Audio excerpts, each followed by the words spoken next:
السلام علیکم دوستوں، میرا نام ہے علی سلطان اور آپ دیکھ رہے ہیں سلطان علی ٹی وی ویوز۔ آپ نے نیوزز، فلم وغیرہ مختلف جگہوں پر آپ نے سنا اور دیکھا ہوگا سونامی کو۔ جی ہاں، سونامی جس میں سمندر کی بڑی بڑی لہریں اڑتی ہیں۔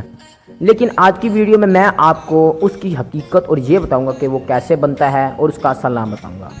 لیکن ویڈیو شروع کرنے سے پہلے اگر آپ نے میرا چینل سلطان علی ٹی وی سبسکرائب نہیں کیا تو نیچے جا کر سبسکرائب کر دیں اور ساتھ ہی گھنٹی کے بٹن کو بھی پریس کر دیجئے تاکہ انفارمیشن ویڈیو سب سے پہلے مل سکے۔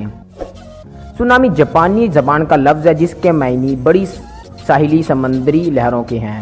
یہ سمندری لہریں ساحلی علاقوں میں تباہی اور بربادی کا باعث بنتی ہیں۔ زمین کی دراریں بڑے اعظموں کے علاوہ سمندری فرش پر بھی موجود ہیں جہاں ان کی حرکت کی بنا پر زلزلے آتے ہیں۔ سونامی یا بڑی سمندری لہریں اس وقت پیدا ہوتی ہیں جب زلزلے کے مراکز سمندری فرش یا ساحلی علاقوں میں ہوں۔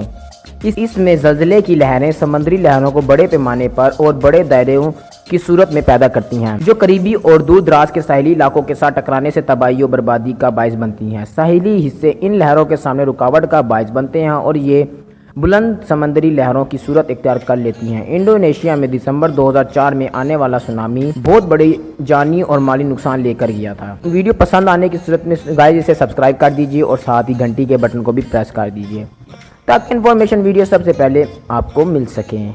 تھینک یو، اللہ حافظ۔